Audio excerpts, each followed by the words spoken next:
Ladies and gentlemen, trainer of Tony Bellew, someone very close to him. Please give a big welcome to Dave Colbert.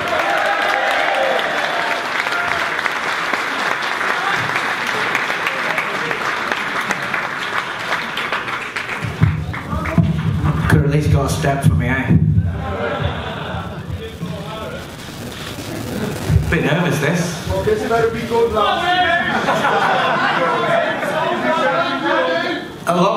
A lot's been made of this fight. A lot's been made from their camp about myself, about Tony Bellew and how he looks, and about the training camps. Saturday night, we'll find out after the fight.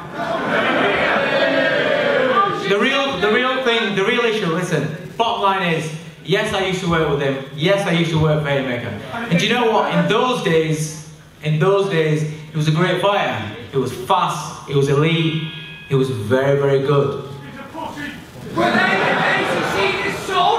But also, what I will say, for all the mocking and for all the t-shirt jokes and things like that, it's irrelevant. Because the David Haye of then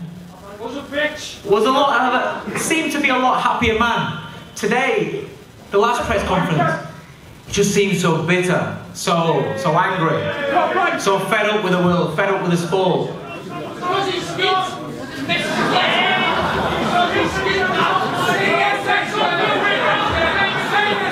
Well, none of us will know the reason why. The fact is, without shadow of a doubt, you know, he's coming across as a bitter man. You know, he had to go at Eddie Hearn. Why? When we started Haymaker Promotions, he wants to take over the world. He wants to be the #1 man. That didn't work out. For whatever reason, that didn't work out. The problem is, at 36 years old, is it 36 or is it 37? 36 years old, he's chasing what he should have done in the past. He's chasing things. You know, he wants to be the biggest man in the sport again. We all know the reasons why he's back in boxing. Because he's not satisfied with what he achieved in the beginning. But one thing that's not to be overlooked is that at any age, when you have major surgery and you're an athlete, tennis, football, boxing, whatever it is, you have major surgery, you're never the same man. You have doubts in your mind.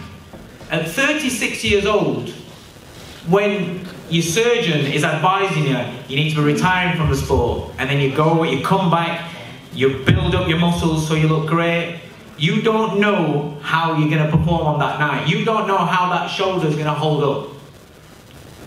Bottom line is, will there be doubts in his head for all his confidence, all his bravado, and all Shane's bravado? Yeah, of course there is. There's doubts in every fighter's mind. But there's going to be doubts in David Haye's mind because he doesn't know. He's not been in the ring with anybody that's come in there to win for a long time. He's not coming there with anybody who can punch hard for a long time. We're not talking about 16, 18-ounce gloves on. We're talking about 10-ounce grams on.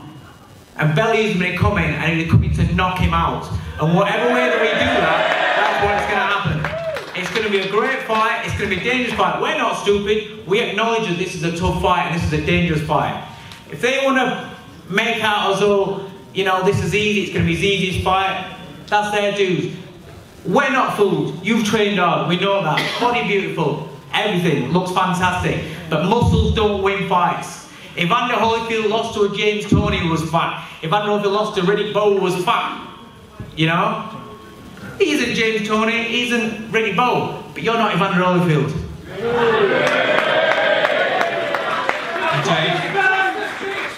The fact is that you wouldn't allow Tony to take this fight on if you didn't think he was perfectly capable of pulling off the result.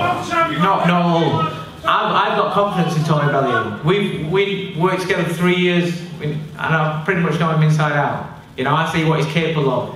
You know, yes, in the past he's not. Sometimes he's left his chin out. It depends on who's in front of him. It depends what fear factor he's got in front of him.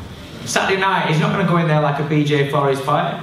You know, he's a smart man, he's got a good boxing brain, a very good boxing brain, and he's active. He's had 13 fights since his man last had a real fight. 13 competitive fights. 13 fights where he's learned more about himself. He knows about himself. He's come across every eventuality in it. He's ready. Yeah.